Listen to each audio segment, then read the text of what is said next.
Assalamualaikum warahmatullahi wabarakatuh. Alhamdulillah, pada kesempatan yang berbahagia ini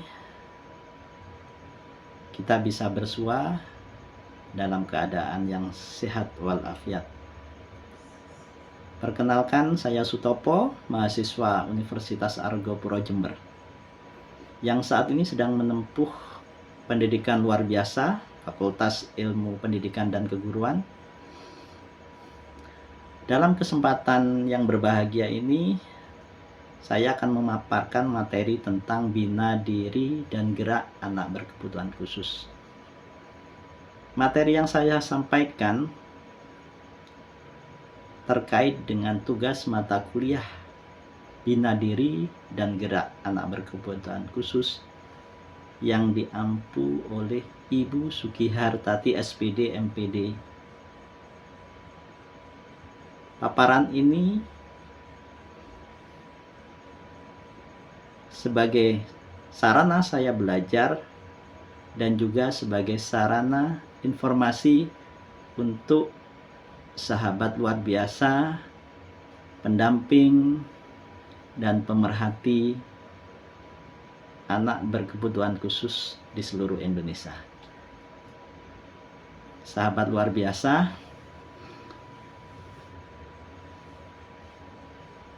anak berkebutuhan khusus terlahir sangat istimewa. Karena keistimewaannya tersebut, kita sebagai pendamping maupun pemerhati harus terus belajar untuk bisa membantu mereka dalam menjalani kehidupan sehari-harinya, dan bahkan mungkin kita bisa mendampingi mereka sehingga mereka mampu mandiri dan bisa menjalani kehidupan ini dengan lebih baik dan tentunya dengan bahagia. Sahabat luar biasa, bina diri dan bina gerak ini sebuah materi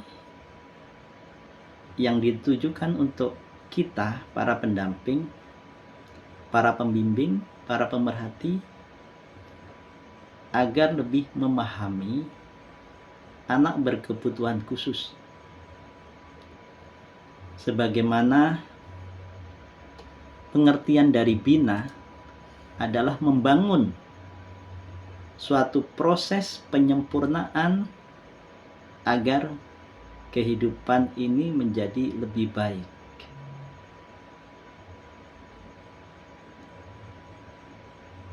Dalam materi ini ada dua tema besar yang disampaikan ya. Pertama terkait dengan bina diri dan bina gerak. Jadi itu materi yang berbeda sebenarnya. Kita akan bahas satu persatu. Pada kesempatan ini kita khususkan untuk materi bina diri. Nanti dalam kesempatan yang lain akan saya sampaikan materi bina gerak ya. Bina ya, kita punya dua suku kata, bina dan diri. Bina terkait dengan proses belajar yang baik itu dilakukan oleh sendiri atau dibantu oleh orang lain, agar kemampuan dalam melakukan hal-hal keseharian bisa menjadi baik dan lebih baik lagi.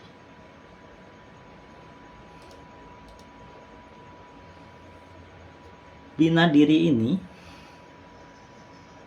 membimbing anak untuk memahami bahwa Tuhan menghadirkan mereka di muka bumi ini bukan tanpa alasan. Menyadarkan mereka sebagai makhluk yang luar biasa, Yang kedua, bina diri ini sebuah usaha untuk membangun diri individu sebagai makhluk sosial melalui pendidikan keluarga, di sekolah, dan di masyarakat, sehingga terwujud kemandirian dalam keterlibatannya dalam kehidupan sehari-hari secara memadai.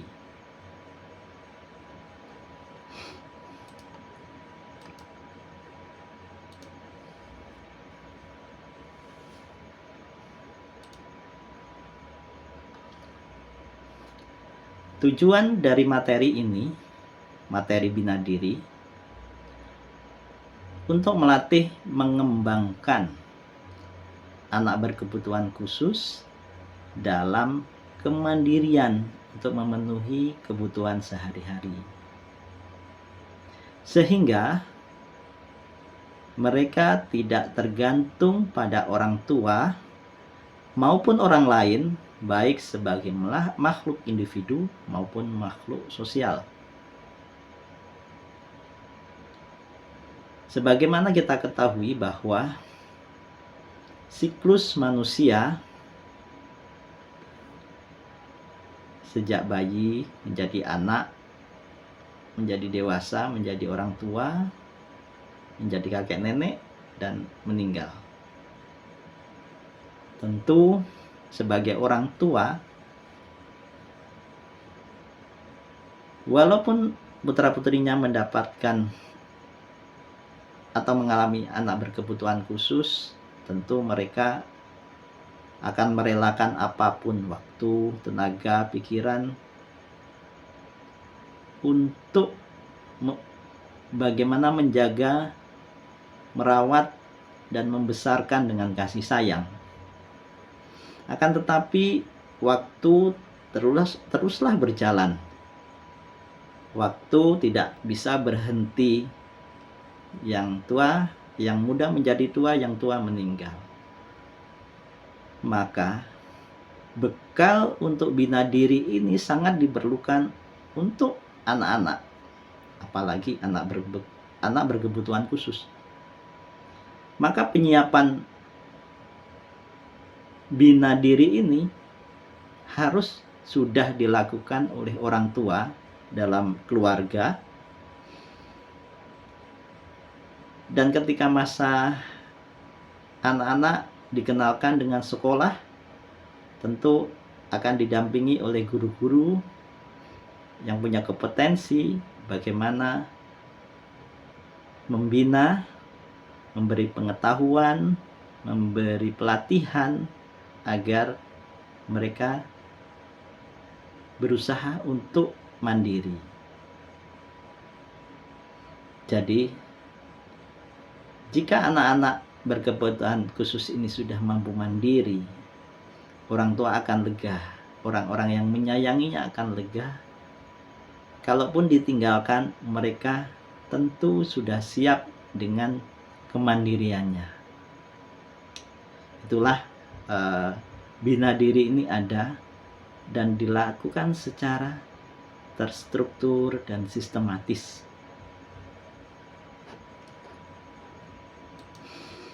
Sahabat luar biasa, dalam penyampaian ini, target daripada bina diri dilakukan bagi penyandang disabilitas daksa, baik itu polio, cerebral palsy, musculus dystrophy, amitomia, maupun multiple handicap. Jadi anak-anak berkebutuhan khusus ini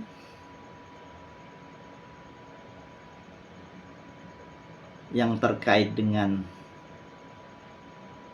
kendala-kendala yang telah mereka lalui dengan adanya paparan sejak lahir maupun mereka dewasa dan mengalami gangguan motorik gerak dengan bimbingan para profesional, mudah-mudahan mereka akan terbantu dan bisa menyiapkan dirinya dalam kehidupan yang lebih baik.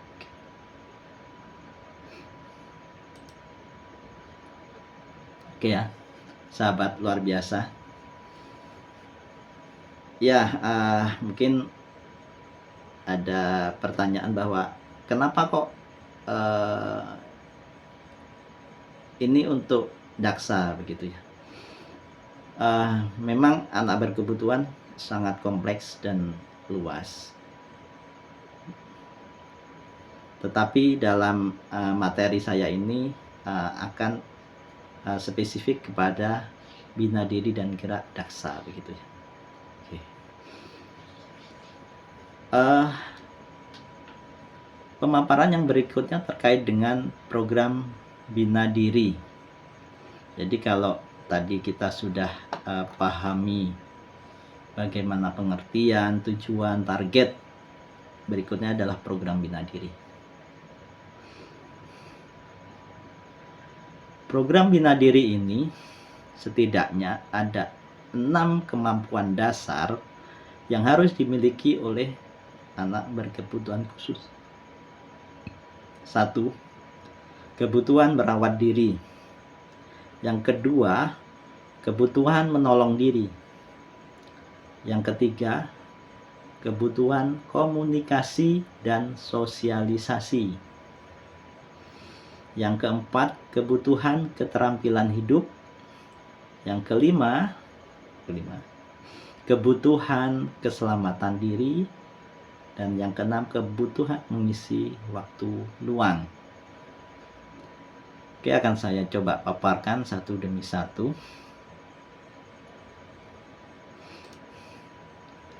Kebutuhan mengenai kebutuhan merawat diri.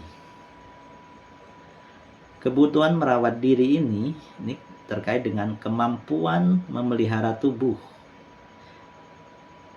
Seperti mandi, menggosok gigi, merawat rambut, dan memelihara kesehatan ya, seperti potong kuku, mengobati luka gitu ya. Memelihara keselamatan diri seperti melindungi diri dari bahaya sekitar maupun mengatasi luka, termasuk anatomi dan otonomi.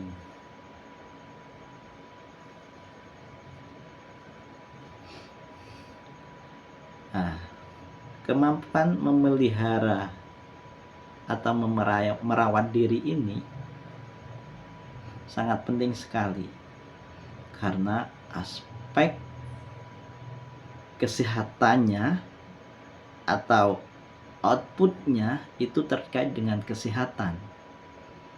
Misalkan mandi, menggosok gigi, merawat rambut ya. Bayangkan kalau tidak bisa melakukan ini gitu ya. Ya.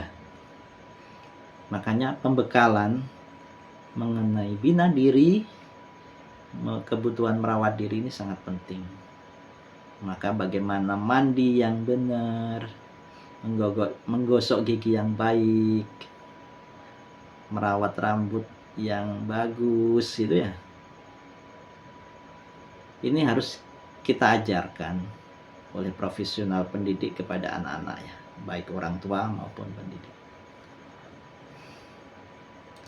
Oke, yang kedua adalah terkait program tadi, itu kebutuhan menolong diri. Kenapa diri ini harus ditolong? Karena memang dalam keseharian ini banyak tantangan aktivitas yang harus dilalui. Orang luar menyebutnya ADL, Activity of Daily Living. Berhubungan dengan beberapa hal yang ini berkepentingan dalam kehidupan sehari-hari. kamar mandi, merapikan diri, tempat tidur, kegiatan makan dan minum. Ini tampak sederhana, tapi bagi anak berkebutuhan khusus, bisa makan, bisa minum itu sudah luar biasa.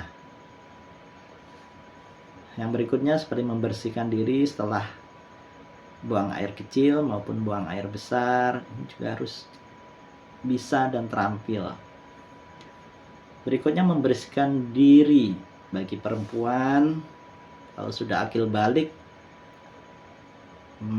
sudah mengalami menstruasi, maka para pendamping dan orang tua, bapak dan ibu guru juga harus memberi pelatihan bagaimana membersihkan, bagaimana merawat, bagaimana agar mens itu aman dan nyaman. Yang terakhir adalah membantu aktivitas di rumah ya, terkait dengan bagaimana membersihkan rumah, lantai, tempat tidur, dan lain-lainnya. Ini adalah program menolong diri. Menolong diri juga aspek yang lebih jauhnya lagi gitu kan. Bagaimana memperkenalkan misalkan pisau, bagaimana api. Fungsi-fungsi ini harus kita jelaskan dan kita berikan pemakaiannya agar mereka bisa menggunakan sebagaimana mestinya begitu. Agar aman dan terarah, terukur,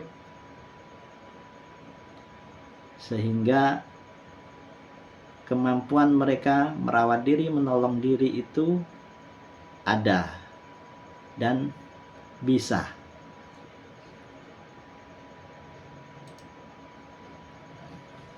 Yang berikutnya adalah program berkaitan dengan kebutuhan komunikasi. Komunikasi secara garis besar ada dua, yaitu komunikasi ekspresif dan komunikasi reseptif. Komunikasi ekspresif itu seperti senang, bahagia, tertawa gitu ya. Itu komunikasi. Jangan sampai kita mengajarkan sedih itu dengan tersenyum gitu. Marah itu dengan tertawa misalkan. Jadi ekspresif itu bahwa menyampaikan komunikasi itu dengan bahasa tubuh.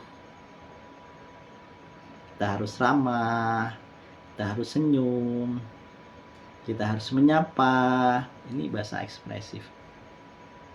Yang kedua itu bahasa atau komunikasi reseptif. Jadi bagaimana kemampuan menerima komunikasi itu dari orang lain. Dan anak berkebutuhan khusus mampu menginterpretasikan, mampu mengenali, dan mampu memberi respon balik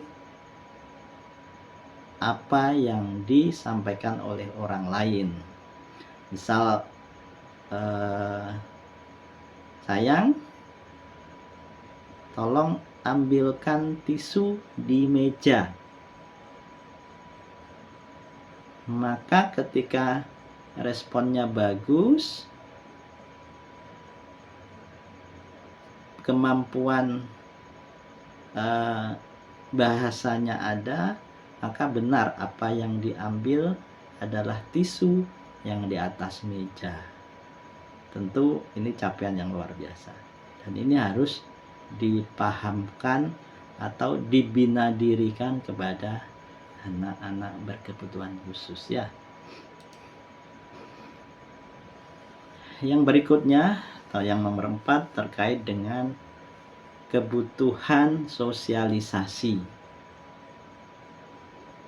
Jadi manusia sebagai makhluk sosial, makhluk yang memerlukan orang lain,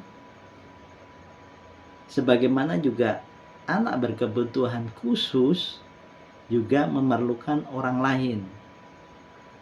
Maka kebutuhan bersosialisasi ini yaitu kebutuhan tentang adaptasi lingkungan secara individu dan hidup berdampingan dengan orang lain. Misal kebutuhan sosialisasi terkait dengan bermain, berinteraksi, ramah dalam bergaul, mampu menghargai orang lain, bertanggung jawab, itu ya. Juga misalkan terkait dengan keberanian, berani bicara di depan umum, di depan banyak orang, berani menyampaikan pendapat, percaya diri dalam menyampaikan argumentasi. Ini yang harus ditanamkan kepada mereka. Keterampilan bersosialisasi ini juga hal-hal negatif yang ada di masyarakat juga kita sampaikan, misalkan terkait dengan sikap yang sombong, paling pintar, merendahkan orang lain. Ini juga kita sampaikan bahwa makhluk sosial tentu saling menghargai, saling bekerja sama, saling toleransi, gitu ya. Jadi ini bisa menjadikan makhluk sosial yang bisa menghargai dan dihargai oleh sesamanya. Yang berikutnya adalah program kebutuhan keterampilan hidup. Ini lebih jauh ya, bahwa siapapun kita, anak berkebutuhan khusus maupun tidak, harus memiliki sebuah keterampilan untuk menopang kehidupan kita. Program-program yang bisa diberikan kepada anak ABK apa aja? Bisa keterampilan menggunakan uang, keterampilan membelanjakan uang, keterampilan dalam bekerja, banyak macam ya bekerja itu ya. Jadi tinggal kemampuan yang dimiliki apa, maka vokasinya para pendamping maupun pembimbing akan lebih tahu. Misalkan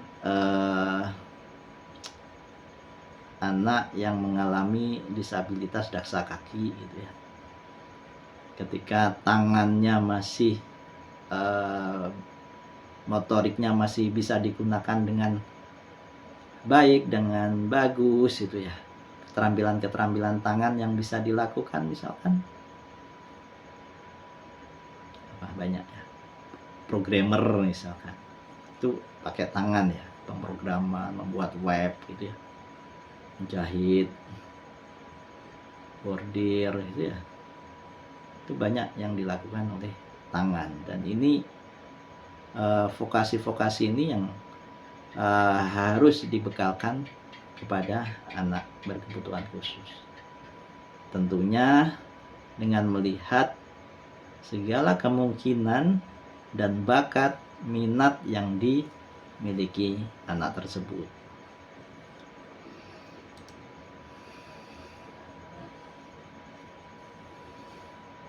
Yang berikutnya yaitu terkait dengan program kebutuhan keselamatan diri. Misalkan ini tadi sudah saya singgung di program yang kedua, terkait dengan menghindari bahaya benda tajam dan runcing, yang pisau tadi ya. Jadi bagaimana menggunakan pisau dengan baik dan benar, menyimpannya dan penggunaannya agar aman. Terus juga kita bisa memberi pengetahuan tentang api dan listrik, gitu.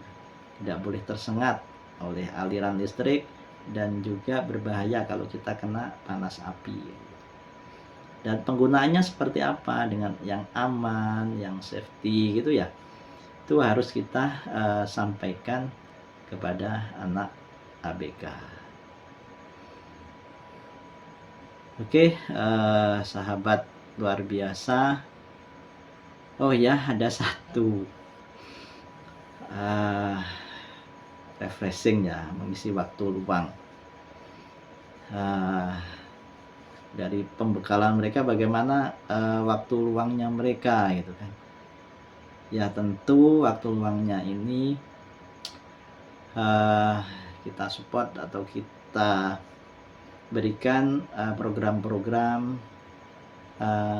tentang hobi ya, kesukaan, kesenangan kayak gitu ya. Misalnya ada yang senang menggambar ya, kita berarti dengan seni gitu ya. Mungkin ada yang menari, misalnya menari, tarik suara gitu ya, atau mungkin olahraga ya, karena saat ini kan olahraga untuk disabilitas itu luar biasa, ada internasional, itu ada Paralimpik ya, jadi banyak sekali atlet-atlet dari disabilitas yang sudah melalang buana, sudah go internasional dan lain-lainnya. Jadi ini juga bisa jadi vokasi gitu, hobi bisa jadi vokasi. Nah, ya kalau untuk mengisi waktu luang, lakukan hal-hal yang positif ya, yang bisa juga menambah kognitif kita kayak gitu, kognitif anak-anak berkebutuhan khusus maupun vokasi-vokasi yang ada. Tentu lebih menyenangkan ya kalau apa yang diajarkan itu kesenangan bagi mereka. Oke, sahabat luar biasa semua, tidak terasa hampir 30 menit ya bersama saya. Untuk materi berikutnya terkait dengan pengertian gerak, semacam gerak, prinsip gerak, dan penanganan gerak, nanti akan saya sampaikan secara khusus di materi yang akan datang. Karena memang subtema pada kegiatan hari ini itu ada dua ya, bina diri dan bina gerak gitu. Akan saya sekilas saja dulu terkait dengan gerak gitu ya. Kenapa gerak ini juga sangat penting sekali bagi anak-anak berkebutuhan khusus. Ya, siapa yang nggak mau nggak mau ada di tempat lain begitu, tidak mau, atau siapa yang mau hanya diam saja di kamar atau diam aja di rumah gitu. Kita sebagai makhluk sosial tadi yang sudah kita bahas dalam bina diri, tentu kita ingin sekali bisa menikmati alam ini atau dunia ini yang sangat luas dan sangat indah dan beraneka ragam hayatinya ya, luar biasa. Maka gerak itu sangat dibutuhkan oleh anak berkebutuhan khusus untuk bisa menjadikan mereka mandiri tadi ya. Jadi gerak ini bahwa ada suatu proses perpindahan dari satu tempat ke tempat lain untuk mencapai tujuan dan memerlukan waktu yang dinamis. Jadi gerak, kita dari kamar ke kamar mandi, mau mandi, kita dari kamar mau ke dapur, mau masak, mau makan, kita dari kamar mau ke ruang tamu, mau lihat TV, atau mau bersantai, Krama dengan keluarga misalkan, ini mobilitas ya, jadi gerak, dan gerak ini tidak semua orang bisa menikmatinya dengan leluasa. Ada sahabat-sahabat cerebral palsy yang sulit sekali untuk melangkah, atau teman-teman daksa yang tidak memiliki dua kaki gitu. Berpindahan itu sesuatu hal yang istimewa begitu. Maka gerak ini salah satu menjadi hal yang sangat penting bagi teman-teman disabilitas atau anak-anak berkebutuhan khusus ya. Oke sahabat semua, sahabat luar biasa, alhamdulillah ya pada paparan materi ini. Jadi ada 4 ya di Bina Diri tadi. Ada pengertian dari Bina Diri, tujuan, target, dan program apa saja yang bisa dilakukan agar Bina Diri itu terarah, terstruktur, dan bisa bermanfaat bagi anak-anak berkebutuhan khusus. Sedangkan Bina Gerak, oke, nanti akan kita sambung lagi di lain waktu. Oke sahabat semua, terima kasih sudah menyaksikan, menyimak paparan saya. Mohon maaf atas segala kekurangan. Wabillahi taufiq wal hidayah. Kita sambung lagi di lain waktu. Salam sehat, salam luar biasa, salam inklusi. Wassalamualaikum warahmatullahi wabarakatuh.